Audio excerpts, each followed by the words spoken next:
ఈరోజు వచ్చినటువంటి వివిధ దినపత్రికల్లోని వార్తలను గమనిద్దాం. ముందుగా నమస్తే తెలంగాణలో వచ్చినటువంటి ప్రధానమైనటువంటి వార్తలు మనం చూద్దాం. ఇప్పుడు ఏదైతే ఫోటో ఐటమ్ క్లియర్ ఇక్కడ చూడొచ్చు. ఫోటో వార్తలు ఏదైతే ఊరగిన అధికారం, ఏదైతే పోలింగ్కు 36 గంటల ముందే రాజకీయ నేతలు నియోజకవర్గాన్ని వీడాలని కండిషన్ ఉన్నప్పుడు కూడా వీడకుండా, కానీ అందుకు భిన్నంగా డిప్యూటీ సీఎం భట్టి కాన్వాయ్తో సహా జూబ్లీ హిల్స్లో చక్కర్లు కొట్టారు అంటూ కూడా ఇక్కడ ఫోటో వార్తను చూడొచ్చు. అలాగే విప్పు ఏదైతే కాంగ్రెస్ సంబంధించినటువంటి విప్పు బీర్ల ఐలయ్య పోలింగ్ కేంద్రం వద్దే తిష్ట వేసి చీటీలు పంచుతున్నటువంటి ఫోటో కూడా క్లియర్గా అక్కడ మనం చూడొచ్చు. ఇది భట్టి కాన్వాయి, ఇదేమో వీర్ల ఐలయ్య. సో ఇద్దరు ఇక్కడ క్లియర్గా చూడొచ్చు. ఏదైతే వాళ్ళు స్థానికేతరులు అయినా కూడా ఆ నియోజకవర్గంలోనే తిష్ట వేసి అక్కడే ఉన్నారు. దానికి సంబంధించి ఫోటో ఐటమ్ ఇక్కడ క్లియర్గా చూడొచ్చు. ఇక ఏదైతే ఆడబిడ్డను చుట్టుముట్టిన కాంగ్రెస్ మూక, ఏదైతే మహిళ అని చూడకుండా కూడా ఒక్క మహిళనే ఉంది. చుట్టూ చూడండి ఎంత గుమ్మిగూడారో ఇక్కడ చూడొచ్చు. మొత్తానికి మధ్యలో ఒకే ఒక్కరు ఉన్నారు. ఏదైతే బీఆర్ఎస్ పార్టీ అభ్యర్థి మాగంటి సునీత నిబంధనల ప్రకారం పోలింగ్ కేంద్రాల వద్ద 5గురికి మించి గుమ్మి కూడకూడదు. కానీ జూబ్లీహిల్స్లో కాంగ్రెస్ మూకలు యథేచ్ఛగా తిరిగాయి. యూసుఫ్గూడలో ఇదేమని ప్రశ్నించిన బీఆర్ఎస్ అభ్యర్థి మాగంటి సునీతను ఇలా చుట్టుముట్టి మరీ బెదిరింపులకు దిగారు. అడ్డుకోవాల్సిన పోలీసులు వారికే సహకరించారంటూ కూడా ఇక్కడ ప్రధానంగా వార్తను చూడొచ్చు. మొత్తానికి ఏదైతే ఇక బైండ్ ఓవర్ ఎక్కడికి పోయిందంటూ కూడా మరో వార్త చూడొచ్చు. ఇక్కడ ఫోటో ఐటమ్ క్లియర్గా రౌడీ షీటర్గా పేరు మోసినటువంటి చిన్న శ్రీశైలం యాదవ్ను ఇప్పటికే బైండ్ ఓవర్ చేశారు. అయినా ఓ మూకను వెంటేసుకొని ఆయన బాహాటంగానే పోలింగ్ కేంద్రాల చుట్టూ తిరిగారు. ప్రశ్నించినటువంటి బీఆర్ఎస్ కార్యకర్తలపై కూడా దాడికి పాల్పడ్డారంటూ కూడా ఇక్కడ క్లియర్గా ఫోటో వార్త చూడొచ్చు. మొత్తానికి దీనికి సంబంధించి ఇంకా క్లియర్గా వార్తను చూద్దాం మనం. బరి తెగించిన అధికారం అంటూ ఇక్కడ బ్యానర్ ఐటమ్ చూడొచ్చు మనం. జూబ్లీ హిల్స్లో ప్రజాస్వామ్యం ఖూనీ అయ్యింది, యథేచ్ఛగా కాంగ్రెస్ పార్టీ రిగ్గింగ్కు పాల్పడిందంటూ కూడా ఇక్కడ వార్తను చూడొచ్చు మనము. దొంగ ఓట్లు విచ్చలవిడిగా డబ్బులు పంచారు. ఏదైతే దొంగ ఓట్లు వేశారు, అలాగే విచ్చలవిడిగా డబ్బులు పంపిణీ చేశారు. ఇక డబ్బుల ప్రవాహం అయితే యథేచ్ఛగా బహిరంగంగానే జరిగింది. కార్లలో డబ్బులు పెట్టి పంచారు, అలాగే రోడ్ల మీద తిరుగుతూ ఓటర్ స్లిప్లతో సహా కూడా పంచారు. దానికి సంబంధించి నిన్న మన టీ న్యూస్ లైవ్ ద్వారా కూడా క్లియర్ కట్గా అన్నీ చూపించింది విత్ ఎవిడెన్స్తో సహా. ఏదైతే మార్ఫింగ్ చేశారంటే మార్ఫింగ్ కాదు, డైరెక్ట్ లైవ్లోనే వీడియోలు చూసాం. ఏదైతే బహిరంగంగానే రోడ్ల మీద హోటళ్లకు డబ్బులు పంచినటువంటి దృశ్యాలు మనం అనేకంగా చూసాం. అడ్డగిస్తే బెదిరింపులు, అలాగే దాడులకు పాల్పడ్డారు. అధికార పార్టీకి అంటగాగినటువంటి పోలీసులు, అలాగే స్టేషన్లో దిగినటువంటి ఎన్నికల అధికారులు, ఇక్కడ ప్రధాన పాత్ర పోషించాల్సినటువంటి పోలీసు యంత్రాంగం, అలాగే అధికారులు కూడా ఏదైతే కంప్లీట్గా అధికార కాంగ్రెస్ పార్టీకి వంత పాడారు అనేది ఇక్కడ ఈ వార్తను బట్టి అర్థం చేసుకోవచ్చు. మొత్తం ఏదైతే జూబ్లీహిల్స్ నియోజకవర్గంలో మొత్తం ఓటింగ్ శాతం ఎంత అంటే 48.5% పోలింగ్ నమోదు అయిందంటూ కూడా ఇక్కడ మనం క్లియర్గా గట్టిగా వార్తను చూడొచ్చు. రైట్, ఇక జూబ్లీ హిల్స్లో కారు వైపే మొక్కు చూపుతున్నారంటూ కూడా ఇక్కడ ఏదైతే నిన్న ఇచ్చినటువంటి ఎగ్జిట్ పోల్స్ సంబంధించి కూడా క్లియర్గా చూడొచ్చు. మిషన్ చాణక్య ఎగ్జిట్ పోల్లో బీఆర్ఎస్ఏ పైచేయి అంటూ కూడా ఇక్కడ వార్త చూడొచ్చు. బీఆర్ఎస్కు 41.60%, కాంగ్రెస్కు 39.43%. నేషనల్ ఫ్యామిలీ ఒపీనియన్ పోల్లో కారుకే చేకూరుతున్నట్టు ఇక్కడ ఎగ్జిట్ పోల్స్ సంబంధించి క్లియర్గా ఇక్కడ వార్త చూడొచ్చు. బీఆర్ఎస్కు 44.49%, కాంగ్రెస్కు 39.24%, బీఆర్ఎస్కు 45%, కాంగ్రెస్కు 41% ఓట్లు పడవచ్చని క్యూమేగా పొలిటికల్ స్ట్రాటజీ కూడా వెల్లడించింది. ఏదైతే ఈ 3 సర్వేలు, నేషనల్ ఫ్యామిలీ ఒపీనియన్ పోలు, అలాగే ఇంకొకటి క్యూమేగా పొలిటికల్ స్ట్రాటజీ, అలాగే మిషన్ చాణక్య, ఈ మూడు ఏదైతే సర్వేకి సంబంధించి సర్వే సంస్థలు ఖచ్చితంగా ఇక్కడ జూబ్లీహిల్స్లో కారు వైపే మొగ్గు చూపారు ఓటర్లు అని చెప్పేసి వారు చెప్పినటువంటి సర్వే ప్రకారం కూడా ఇక్కడ క్లియర్గా మనం చూడొచ్చు ఈ వార్తని. రైట్గా ఇక్కడ డీటెయిల్గా చూసే ప్రయత్నం మనం చేద్దాం. జూబ్లీహిల్స్లో కనివిని ఎరగని స్థాయిలో కాంగ్రెస్ అక్రమాలకు పాల్పడింది, అనేక అడ్డదారులు తొక్కింది. దొంగ ఓట్ల కోసం కిరాయి మనుషులను తీసుకువచ్చి యూసుఫ్గూడలోని ఓ ఫంక్షన్ హాల్లో ఇలా దాచిపెట్టిందంటూ కూడా ఇక్కడ ఫోటో వార్తను క్లియర్గా మనం చూడొచ్చు. ఇంకా క్లియర్గా చూసే ప్రయత్నం చేద్దాం. ఎక్కడైనా పోలింగ్ కేంద్రంలో పోల్ చీటీలతో పాటు చీరలు పంచడం మీరు ఎక్కడైనా చూసారా అంటూ ఇక్కడ ప్రశ్నార్థకంతో ఒక వార్త చూస్తున్నాం మనం.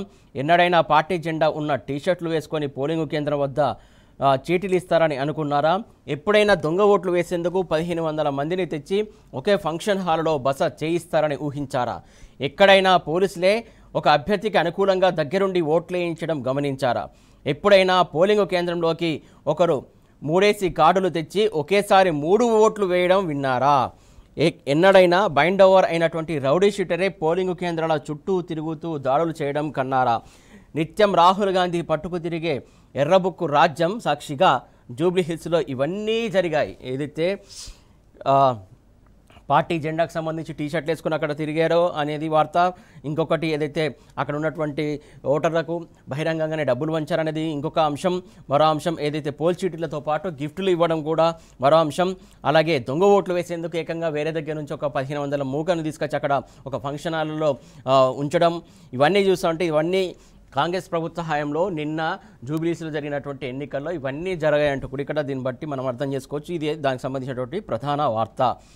ఏదైతే జూబ్లీస్లో ఇవన్నీ జరిగాయి, నెగ్గలేమని తెలిసి రిగ్గింగ్కు పాల్పడుతుంటే ఎన్నికల అధికారులు చేష్టలుడిగి చూస్తూ ఉండిపోయారు. వాస్తవానికి అధికారుల సపోర్ట్ తోటే నిన్న ఇవన్నీ జరిగాయనేది ప్రధానంగా అందరూ చెప్తున్నటువంటి అంశం. అధికారులు కావచ్చు, పోలీసులు కావచ్చు, వారికి క్లియర్ కట్గా ఎక్కడికక్కడ వారికి సహకరించారనేది ప్రధాన వార్త. ఏదైతే స్థానికేతరులు ఉన్నటువంటి ఎమ్మెల్యేలు కావచ్చు, ఎమ్మెల్సీలు కావచ్చు, మిగతా వాళ్ళంతా కూడా మొత్తానికి యథేచ్ఛగా జూబ్లీ హిల్స్ నియోజకవర్గంలో తిరిగారు. దానికి సంబంధించి నిన్న లైవ్ ద్వారా చాలాసార్లు మనం చూసినటువంటి సందర్భం. ఇక డీటెయిల్గా చూద్దాం దీనికి సంబంధించి. మొత్తానికి ఏదైతే నిన్న వర్గంలో చూసుకున్నట్లయితే మొత్తానికి ఎక్కడికక్కడ స్థానికేతరులు తిరిగారు. డిప్యూటీ సీఎం హోదాలో కూడా కాన్వాయ్ తోటి ఆయన జూబ్లీస్లో బట్టి విక్రమార్క కూడా తిరిగినటువంటి లైవ్ విజువల్స్ మనం చూసాం. ఇంకా మిగతా ఛానల్లో కూడా కొందరు చూపించారు. దానికి సంబంధించి ఇలా చాలామంది స్థానికేతరులు తిరిగినటువంటి సందర్భానికి సంబంధించి మనం చూసాం. ఇంకా మిగతా వార్తలు చూద్దాం. ఏదైతే ఉప ఎన్నికల్లో అడుగడుగున అధికార దుర్వినియోగం జరిగిందంటూ కూడా ఇక్కడ వార్తలు చూడొచ్చు. కోడ్ ఉల్లంఘించి మంత్రులు అలాగే కాంగ్రెస్ ఎమ్మెల్యేలు చక్కర కొట్టారు అంటూ కూడా ఇక్కడ వార్తలు చూడొచ్చు. ఏకంగా జూబ్లీహిల్స్లో ఆఫీసు తెరిచిన కార్వాన్ ఎమ్మెల్యే అంటూ కూడా ఇంకా మరొక వార్త చూడొచ్చు. పోల్ చిట్టీలతో పాటే విచ్చలవిడిగా నగదు అలాగే చీరల పంపిణీ జరిగిందంటూ కూడా వార్తను చూడొచ్చు. నకిలీ ఐడి కార్డులతో పోలింగ్ కేంద్రంలోకి దొంగ ఓటర్లు చేరారు, దొంగ ఓట్లు వేశారంటూ కూడా వార్తను చూస్తున్నాం.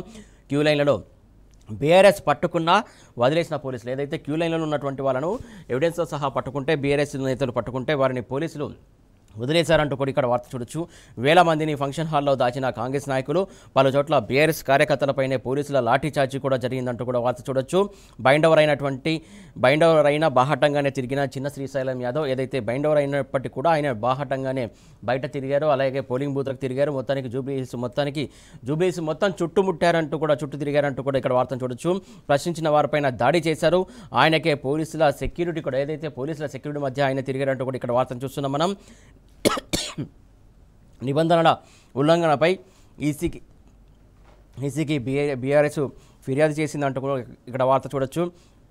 అధికారాలు ఇచ్చిన కళ్ళు మూసుకొని ఏదైతే ఎన్నికల అధికారులు ఉన్నారో ఆధారాలు ఇచ్చినా కూడా ఏదైతే అటు ఈసీ ఆదేశాలు జారీ చేసిందంటూ కూడా కొన్ని వార్తలు వచ్చాయి. దానికి సంబంధించి కూడా ఈసీ ఆదేశాలు జారీ చేసినప్పటికీ కూడా స్థానికేతరులను అక్కడి నుంచి పంపించి వేయడంలో పోలీసు అధికారులు మాత్రం ఎట్లాంటి చర్యలు తీసుకోలేదు.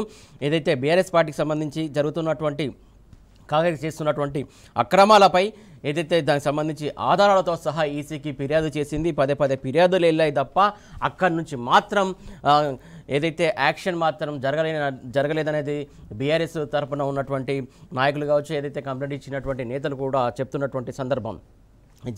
ఇది ప్రజాస్వామ్యమా రౌడీ రాజ్యమా అంటూ కూడా ఇక్కడ మరొక వార్త చూడొచ్చు. ఒకే ఒక్క ఎన్నిక జూబ్లీ హిల్స్ ఎన్నిక, ఒక్క ఎన్నికల్లో గెలుపు కోసం ఇంత దిగజారుడా, ఇంత చిల్లరతనమా? ఇది ఎన్నికనా, దొంగ ఓట్ల జాతర, 100 కోట్ల బేరమా? ఇది రాష్ట్రమా, రౌడీల రాజ్యమా? ఎన్నికల వేళ విపక్ష ఓటర్లకు బెదిరింపుల, అపార్ట్మెంట్ల వద్ద అటకాయింపుల, ఈసీ ఎక్కడ ఉంది? పోలింగ్ కేంద్రాల వద్దే డబ్బు చీరల పంపిణీలా? దానికి పోలీసుల కాపలన? లక్షల చీరలు, కుక్కర్లు, కోట్లాది నగదు కుమ్మరిస్తున్న 100 ఫిర్యాదులు ఇచ్చిన ఎన్నికల అధికారులు కిమ్మనరా? ఒక్కటంటే ఒక్క ఫిర్యాదు మీద కూడా స్పందించరా? ఇదంతా ఎందుకోసం? ఆఖరుకు ఫేక్ ఓటర్లను పట్టించుకోరా? కిక్కురు మనక ఈసీ కళ్ళకు గంతలు కట్టుకొని చెవుల్లో సీసం పోసుకొని కూర్చున్నదా? ఇదేం సంస్కృతి, ఇదేం రాజకీయం ఏంటిదా? ఎందుకంటే కాంగ్రెస్ ప్రభుత్వానికి వంత పాడుతుంది ఈసీ అంటూ కూడా బీఆర్ఎస్ నేతలు ఆరోపిస్తున్న అంశం సంబంధించి ఇక్కడ వార్త క్లియర్గా చూడొచ్చు. ఇదొక్కటే కాదు, ప్రధానంగా ఏదైతే ఈసీ చెప్పింది, ప్రత్యేక నిఘా వ్యవస్థ ద్వారా జూబ్లీహిల్స్ ఎన్నికలు జరగబోతున్నాయి, కేంద్ర బలగాలు వచ్చాయి, అలాగే 3 అంచెల బలగాలు వచ్చాయి, 3 అంచెల భద్రత ఉంటుంది ఖచ్చితంగా అని చెప్పింది. మొత్తానికి డ్రోన్లు కూడా ఏర్పాటు చేసాం, డ్రోన్ల ద్వారా మొత్తానికి పర్యవేక్షణ ఉంటుంది అని చెప్పారు. అసలు డ్రోన్లు ఎక్కడ ఉన్నాయి, ఏంటి పర్యవేక్షణ ఎక్కడ జరిగింది అనేది కూడా సమాధానం చెప్పాల్సినటువంటి అవసరం ఉంది. మొత్తానికి విచ్చలవిడిగా నడి రోడ్డు మీదనే నగదు పంపిణీ చేశారు, చీరల పంపిణీ చేశారు. దానికి సంబంధించి క్లియర్ కట్గా నిన్న లైవ్ ద్వారా చూసాం, ఎవిడెన్స్ చూపించాం. దాని గురించే బీఆర్ఎస్ నేతలు ప్రశ్నిస్తున్నటువంటి అంశం ప్రధానంగా ఏది మీ నిఘా వ్యవస్థ ఎక్కడ ఉంది, ఈ నిఘా వ్యవస్థ ఎవరికి వంత పాడిందంటూ కూడా బీఆర్ఎస్ నాయకులు ప్రశ్నిస్తున్నారు. పోలింగ్ ప్రశాంతంగా జరిగిందంటూ పీసీసీ చీఫ్ వ్యాఖ్యానించారు. వారికి ప్రశాంతంగా జరిగిందేమో అనేది కొందరు ప్రశ్నిస్తున్నటువంటి అంశం. ఇంకా బీహార్లో రికార్డు పోలింగ్ జరిగింది. రెండో దశలో 69% ఓటింగ్ నమోదైంది. ఓవరాల్గా 66.91% పోలింగ్ నమోదైనట్టు చూస్తున్నాం. ఆ రాష్ట్ర చరిత్రలో ఇదే అత్యధికమంట. ఈ నెల 14న ఫలితాలు వెల్లడి కానున్నాయి. ఏదైతే బీహార్ ఎన్నికలతో పాటు జూబ్లీహిల్స్ ఎన్నికలకు సంబంధించి కూడా ఫలితాలు ఆ రోజే వెల్లడి కానున్నాయి. ఎగ్జిట్ పోల్స్ అంచనాల్లో కాంగ్రెస్ కూటమికి షాక్ తగిలిందంటూ కూడా ఇక్కడ వార్తను చూడొచ్చు. మరో వార్త చూస్తున్నాం. ఢిల్లీ ఎర్రకోట పేలున నిందితుడు ఉమర్ నబీ ఫైల్ ఫోటో సీసీటీవీలో రికార్డైన దృశ్యాల్లో కారును నడుపుతున్నది ఆయనే. కారును నడిపింది పుల్వామా డాక్టరే. జైషేతో సంబంధాలున్న వైట్ కాలర్ టెర్రర్ మాడ్యూల్తో ఉమర్కు లింకులు ఉన్నాయంటూ కూడా ఇక్కడ వార్త చూడొచ్చు. ఎన్ఐఏ దర్యాప్తులో కదులుతున్న ఢొంకా. ఢిల్లీ పేలుడులో 12కు చేరినటువంటి మృతుల సంఖ్య. ఇక మరొక వార్త చూస్తున్న కింద జీసీ లింకులో భాగంగానే బనకచర్ల అంటూ ఇక్కడ వార్తను చూస్తున్నాం మనం. ఏదైతే NWDAకు ఏపీ ప్రతిపాదనలు పంపింది అంటూ కూడా వార్త చూస్తున్నాం. అందుకే ప్రస్తుత టెండర్లు రద్దు చేశారు. పూర్తిగా కేంద్ర నిధులతోనే నిర్మాణం జరగబోతుందంటూ కూడా వార్త చూస్తున్నాం మనం. మరోవైపు కావేరికి జలాల తరలింపు కూడా జరగవచ్చు అని చెప్పేసి ఉన్నది. స్వామి కార్యంతో స్వకారం కూడా ఏపీ ప్లాన్ చేస్తుందంటూ ఇక్కడ క్లియర్గా మనం వార్త చూడొచ్చు. ఇంకా డీటెయిల్గా చూసే ప్రయత్నం చేద్దాం మనం నెక్స్ట్ పేజీలో. రైట్, అధికార పార్టీ అరాచకం సృష్టించిందంటూ కూడా ఇక్కడ మరొక వార్త చూస్తున్నాం. ఏదైతే తెలంగాణ భవన్లో మాట్లాడుతున్న ఎమ్మెల్సీ దాసోజు శ్రవణ్ కుమార్, చిత్రంలో ఎమ్మెల్యే ముఠా గోపాల్, మాజీ మంత్రులు కొప్పుల ఈశ్వర్, లక్ష్మారెడ్డి, జీవన్ రెడ్డి, కోరుకొంటి చంద్రు, గిల్లు శ్రీనివాస్, ఆర్ఎస్పీ అంటూ ఇక్కడ వార్త చూడొచ్చు. కాంగ్రెస్కు పప్పెట్లుగా పోలీసులు వ్యవహరించారంటూ, కమిషనర్ ఏకపక్షంగా వ్యవహరించారంటూ కూడా బీఆర్ఎస్ నేతలు ఆరోపిస్తున్నారు. ఓటర్లను నగదుతో ప్రలోభపెట్టారు, ఓటమి తప్పదని అక్రమాలకు తెరలేపారు. 20 సార్లు ఫిర్యాదు చేసినా పట్టించుకోలే. రేవంత్ రౌడీ ఈజానికి మచ్చు తునక బూత్ ఏజెంట్లను బెదిరించారంటూ కూడా కొప్పుల ఈశ్వరు ఫైర్ అయ్యారు. బైండ్ ఓవర్ కావాల్సినటువంటి రౌడీ షీటర్ శ్రీశైలం యాదవ్ యథేచ్ఛగా తిరిగారంటూ కూడా ఆర్ఎస్పీ వ్యాఖ్యానించారు. ఉప ఎన్నికల్లో బీజేపీ, కాంగ్రెస్, ఎంఐఎం కలిసి పనిచేయడం విచిత్రం అంటూ కూడా లక్ష్మారెడ్డి ఆరోపించారు. ప్రజాస్వామ్యం కూని అయిందంటూ కూడా జీవన్ రెడ్డి ఆరోపించారు. బట్టి మంత్రుల గస్తీలు.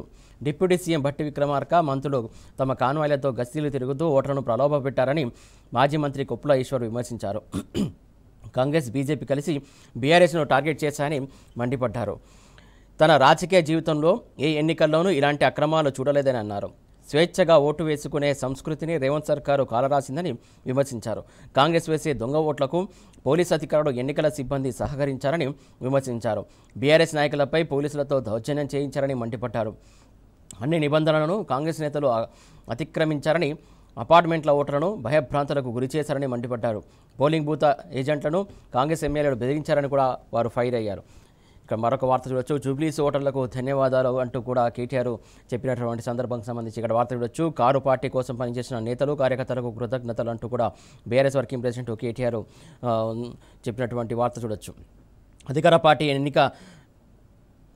ఎన్ని దౌర్జన్యాలకు పాల్పడినా, భయభ్రాంతులకు గురి చేసినా బయటకు వచ్చి అంటూ బీఆర్ఎస్ వర్కింగ్ ప్రెసిడెంట్ కేటీఆర్ పేర్కొన్నారు. ఈ మేరకు మంగళవారం ఎక్స్ వేదికగా ఆయన స్పందించారు. నెల రోజులుగా జూబ్లీస్ ఉప ఎన్నికల్లో బీఆర్ఎస్ అభ్యర్థి మాగంటి సునీత గోపీనాథ్ గెలుపు కోసం శక్తివంచన లేకుండా పనిచేసినటువంటి పార్టీ నేతలు, కార్యకర్తలకు కేటీఆర్ పేరున కృతజ్ఞతలు తెలిపారు. అలాగే మరో వార్త చూడొచ్చు. కిందనే నవీన్ యాదవ్ను అనర్హుడుగా ప్రకటించాలంటూ కూడా ఏదైతే డిమాండ్ చేస్తున్నారు బీఆర్ఎస్ నేత కేతిరెడ్డి వాసుదేవరెడ్డి డిమాండ్ చేస్తున్నారు. జూబ్లీస్ ఉప ఎన్నికల్లో కాంగ్రెస్ పార్టీ అభ్యర్థి నవీన్ యాదవ్ను అనర్హుడుగా ప్రకటించాలని బీఆర్ఎస్ నేత, కార్పొరేషన్ మాజీ చైర్మన్ కేతిరెడ్డి వాసుదేవరెడ్డి డిమాండ్ చేస్తున్నారు. ఉప ఎన్నికల్లో కాంగ్రెస్ పార్టీ డబ్బులు, మద్యం పంపిణీతో పాటు బెదిరింపులు, రిగ్గింగ్కు పాల్పడి ప్రజాస్వామ్యాన్ని ఖూనీ చేసిందని ఆరోపించారు. ఈ మేరకు మంగళవారం అయిన ఒక ప్రకటన విడుదల చేశారు. దానికి సంబంధించి కూడా క్లియర్గా చూడొచ్చు. రైట్, ఇక యథేచ్ఛగా కాంగ్రెస్ కోడ్ ఉల్లంఘించిందంటూ కూడా ఇక్కడ మరో వార్త చూడవచ్చు. తెలంగాణ భవన్లో మీడియాతో మాట్లాడుతున్న మాజీ ఎమ్మెల్యే బొల్లం మల్ల యాదవ్ ఏదైతే డబ్బు సంచులతో వచ్చినటువంటి కాంగ్రెస్ నేతలు, కాంగ్రెస్ ఏజెంట్లా పనిచేసిన పోలీసులు ఈసీకి 60కి పైగా ఫిర్యాదులతో ఈమెయిల్ చేశామంటూ కూడా మాజీ ఎమ్మెల్యే బొల్లం మల్ల యాదవ్ వెల్లడించారు. ఈసీ నుంచి ఎలాంటి స్పందన రాలేదంటూ కూడా వారు చెప్తున్నటువంటి అంశం. ఈసీ పోలీసు సైలెన్స్, ఏదైతే ఈసీ అలాగే పోలీసులు కూడా సైలెన్స్గా ఉన్నారు. మొత్తానికి ఏదైతే కాంగ్రెస్ పార్టీకి సంబంధించిన వాళ్ళకే సపోర్ట్ చేశారంటూ కూడా ఇక్కడ వార్త చూడొచ్చు. కాంగ్రెస్ ఎన్నికల కోడ్ ఉల్లంఘన, చూసి చూడనట్టు ఎన్నికల అధికారులు, ఫిర్యాదుదారులపై ఉల్టా బెదిరింపులు, బూతుల వద్ద కనిపించిన 144 సెక్షను, డ్రోన్ల వాడకంపై విమర్శల వెల్లువ. ఇందాక మనం డ్రోన్ల అంశం గురించి కూడా ఏదైతే నిఘా వ్యవస్థకు సంబంధించి కూడా మనం మాట్లాడుకున్నాం, దానికి సంబంధించి ఇక్కడ ఈ వార్తను చూడొచ్చు క్లియర్ కట్గా. ఏదైతే యూసుఫ్గూడలో బీఆర్ఎస్ అభ్యర్థి మాగంటి సునీతకు చెప్పులు చూపిస్తున్న కాంగ్రెస్ గుండాలు, అధికార పార్టీకి కొమ్ము కాసిన పోలీసులు, ఎన్నికల ప్రక్రియను ప్రశాంతంగా నిర్వహించాల్సినటువంటి పోలీసులు అందుకు విరుద్ధంగా అధికార పార్టీకి కొమ్ము కాశారు. కాంగ్రెస్ నేతలు, కార్యకర్తలు ఎలా చేస్తే అలా నడుచుకుంటూ వారు చేసే ఉల్లంఘనలు సమర్థిస్తూ దొంగ ఓట్లను, డబ్బుల పంపిణీని కూడా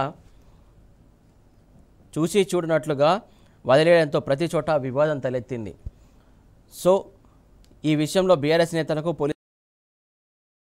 ఎవరైనా గట్టిగా అడిగితే వారిపై ఉల్టా కేసులు బనాయించారు.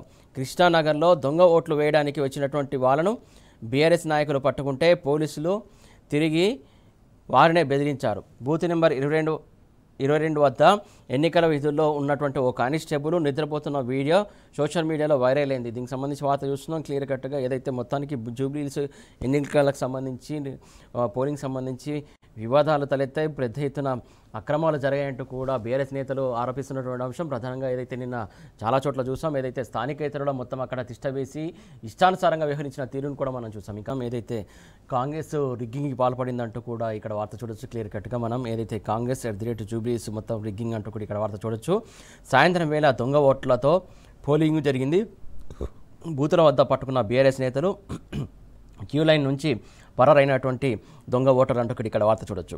ఓ పోలింగ్ కేంద్రంలో తన ఓటు ఇతరులు వేశారని తెలియడంతో నిర్ఘాంతపోయినటువంటి ఓటర్లు. రౌడీ షీటర్ చిన్న శ్రీశైలం యాదవ్ దాడి అంటూ కూడా ఇక్కడ వార్త చూడొచ్చు. యూసుఫ్గూడలో బీఆర్ఎస్ శ్రేణుల ఆందోళనతో పరిస్థితి ఉద్రిక్తంగా మారింది. మహమూద్ ఫంక్షన్ హాల్ సమీపంలోనే అధికార పార్టీ అభ్యర్థి నవీన్ యాదవ్ ఇల్లు కూడా ఉంది. బీఆర్ఎస్ నాయకులు ఆందోళన చేస్తున్నటువంటి ప్రదేశానికి భారీ సంఖ్యలో కాంగ్రెస్ శ్రేణులు కూడా చేరుకున్నారు.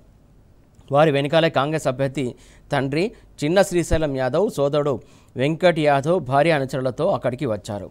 అప్పటికే అక్కడికి వచ్చినటువంటి జాయింట్ సిపి జోయల్ డేవిస్ ఇతర పోలీసు అధికారులు బీఆర్ఎస్ నేతలను సముదాయించేందుకు ప్రయత్నిస్తున్నారు. ఇటు బీఆర్ఎస్ కార్యకర్తలు, అటు కాంగ్రెస్ శ్రేణులు పోటాపోటీగా నినాదాలు చేయడం ప్రారంభించారు. ఇదే అదునుగా రెచ్చిపోయిన చిన్న శ్రీశైలం యాదవ్ పెద్దగా అరుస్తూ బీఆర్ఎస్ శ్రేణులపైకి దూసుకువచ్చాడు. ఎంపీ వద్దిరాజు రవిచంద్రతో పాటు మహిళని కూడా చూడకుండా అభ్యర్థి సునీత గోపినాథ్ పైకి దాడికి యత్నించాడు. దానికి సంబంధించి ఫోటో ఐటమ్ చూద్దాం. ఫోటో ఐటమ్ కూడా ఇక్కడ క్లియర్గా ఉంటుంది. ఏదైతే నిన్న జరిగినటువంటి అరాచకాలకు సంబంధించి క్లియర్గా ఎక్కడెక్కడ ఏ సన్నివేశం ఏం జరిగిందనేది ఫోటోతో సహా క్లియర్గా మనం చూసే ప్రయత్నం చేద్దాం. ఒక్కో చోట ఎలా జరిగిందో చూడొచ్చు మనం ఇక్కడ. నిబంధనలు పట్టని డోర్నకల్ ఎమ్మెల్యే, ఇది డోర్నకల్ ఎమ్మెల్యే తిరుగుతున్నటువంటి ప్రదేశం ఏదైతే జూబ్లీహిల్స్ నియోజకవర్గంలోనే ఇక్కడ క్లియర్గా చూడొచ్చు. ఏదైతే జూబ్లీహిల్స్ నియోజకవర్గంలో తిరుగుతున్న డోర్నకల్ ఎమ్మెల్యే రామచంద్ర నాయక్ కిందనే నంబర్ లేని కారులో ఎమ్మెల్యే రామ్దాస్ వచ్చాడు. ఇగో ఇక్కడ ఈయన ఎమ్మెల్యే రామ్దాస్ అంట. సో అందరు కూడా ఇక్కడే తిరుగుతున్నారు. ఏదైతే ఇంకో ఎమ్మెల్సీ రాములు ఇక్కడ ఎర్రగడ్డలో రాములు నాయక్,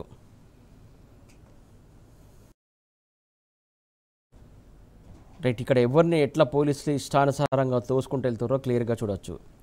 బీఆర్ఎస్ కార్యకర్తలను ఇష్టానుసారంగా దూసుకుంటూ వెళ్తున్నారు. అలాగే ఇంకో మరొక మంత్రి సీతక్క ఇదేందక్క జూబ్లీహిల్స్ నియోజకవర్గంలోని ఎర్రగడ్డ సుల్తాన్ నగర్లో కారులో ఓ పోలింగ్ కేంద్రం వద్ద మంత్రి సీతక్క వాహనం, ఇక్కడ మంత్రి సీతక్క వాహనం కూడా ఇక్కడికి వచ్చింది.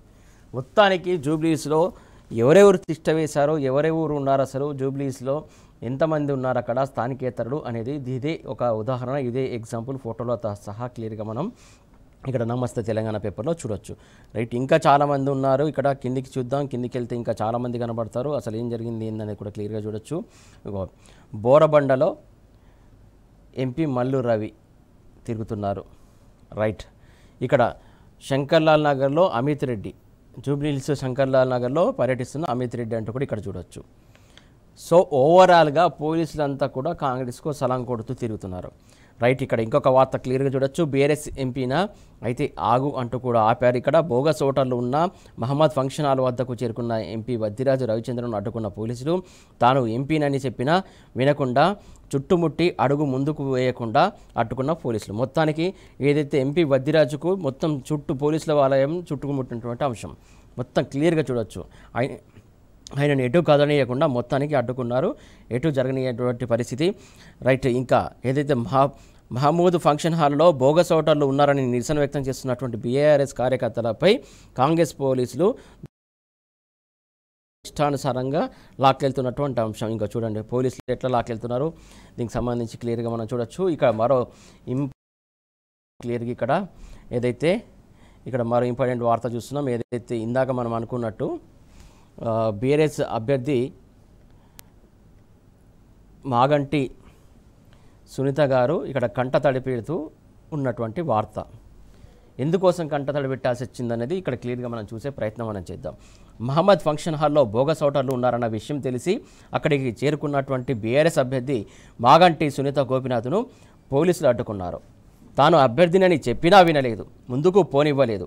దీంతో తీవ్ర భావోద్వేగానికి గురై కంటతడి పెట్టుకున్న మాగంటి సునీత గోపినాథ్ క్లియర్ ఇక్కడ మనం చూడొచ్చు. ఏదైతే ఇష్టానుసారంగా వీళ్ళు ఎట్లా వ్యవహరిస్తున్నారు ఏంటి అనేది నిన్న క్లియర్ కట్గా మనం అడగడుగునా చూసాము. పోలీసుల జులుం ఎలా కొనసాగిందనేది కూడా క్లియర్గా చూడొచ్చు. ఏదైతే మా పని మనిషిపై ఎందుకు ఈ దౌర్జన్యం అంటూ ఇక్కడ మరొక వార్త చూడొచ్చు. జూబ్లీహిల్స్లోని ఎల్ఎన్ నగర్లో బీఆర్ఎస్ కార్యకర్తను పోలీసులు ఈడ్చికెళ్తుండగా ఎందుకు ఇలా దౌర్జన్యం చేస్తున్నారంటూ నిలదీస్తున్న మాగంటి గోపినాథ్ కుమార్తె ఇక్కడ క్లియర్గా చూడొచ్చు. ఏదైతే అడుగడుగున మాగంటి కుటుంబానికి సంబంధించి కావచ్చు, ఇక్కడ బీఆర్ఎస్ నాయకులకు సంబంధించి కావచ్చు, అడుగడుగున వీళ్ళ వేధింపులు క్లియర్ కట్గా మనకు క్లియర్గా నిన్న కనబడ్డాయి. దీనికి సంబంధించి క్లియర్గా వార్త చూడొచ్చు. ఇక్కడ బీఆర్ఎస్ నో ఎంట్రీ అంటూ కూడా ఇక్కడ వార్త చూడొచ్చు. మొత్తానికి ఏదైతే ఇక్కడ చూస్తున్నాం కాంగ్రెస్ ఆగడాలు కనిపించట్లేదా అంటూ కూడా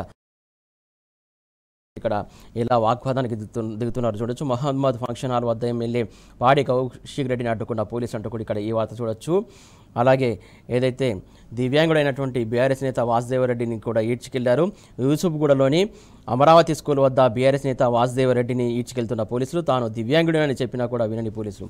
ఇంత దౌర్జన్యం అంటే ఇటు కౌశిక్ రెడ్డి పైన దాడి చేశారు పోలీసులు, ఇటు ఏదైతే వాసుదేవరెడ్డి ఏదైతే వికలాంగుడు అని చెప్పినా కూడా ఆయన గురించి కూడా వినకుండా ఇలా చేసినటువంటి పరిస్థితి. ఇక్కడ మరో మాజీ ఎమ్మెల్యే కూడా ఇక్కడ ఏదైతే మాజీ ఎమ్మెల్యే చంటి క్రాంతికిరణ్ కూడా వెళ్తున్న క్రమంలో పోలీసులు అడ్డుకున్నారు, అడ్డుకునే ప్రయత్నం జరిగింది. మొత్తానికి ఎక్కడికక్కడ నిర్బంధాలు కొనసాగాయి, ఎక్కడికక్కడ వాగ్వాదాలు దాడులు జరిగినటువంటి సందర్భం. దానికి సంబంధించి ఇక్కడ మన క్లియర్ కట్గా ఈ వార్తలను బట్టి చూస్తే మనకు అర్థమవుతుంది ఫోటోల ద్వారా.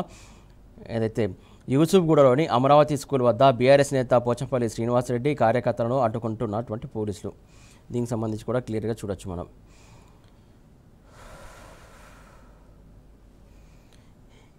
కాంగ్రెస్ ఎమ్మెల్యేల కోడ్ ఉల్లంఘన ఎలా జరిగింది, కోడ్ ఉల్లంఘించినటువంటి కాంగ్రెస్ ఎమ్మెల్యేలపై కేసు, ఓటర్లను ప్రభావితం చేసినందుకు ఈసీకి చర్యలు అంటూ కూడా ఇక్కడ వార్త చూడొచ్చు మనం. వాస్తవానికి ఏదైతే ఓటర్లను ప్రభావితం చేస్తున్నారంటూ ఫిర్యాదులు ఎమ్మెల్యేలు బీర్లా ఐలయ్య, రామ్దాస్, రామచంద్ర నాయక్పై కేసులు నమోదయ్యాయి. అక్రమాలను అడ్డుకోబోయినటువంటి బీఆర్ఎస్ నేతలపైన కూడా కేసులు నమోదయ్యాయి అంటూ కూడా ఇక్కడ క్లియర్గా మనం ఈ వార్తను బట్టి మనం క్లియర్గా మనం చూడొచ్చు.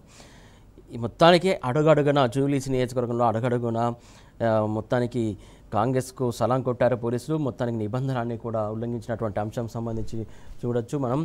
ఓవరాల్గా చూసుకున్నట్టయితే మొత్తానికి చూస్తున్నాం కదా, మొత్తానికి ఎక్కడ ఏం జరిగిందో ఫోటోలతో సహా క్లియర్గా మనం వార్తను బట్టి చూడొచ్చు.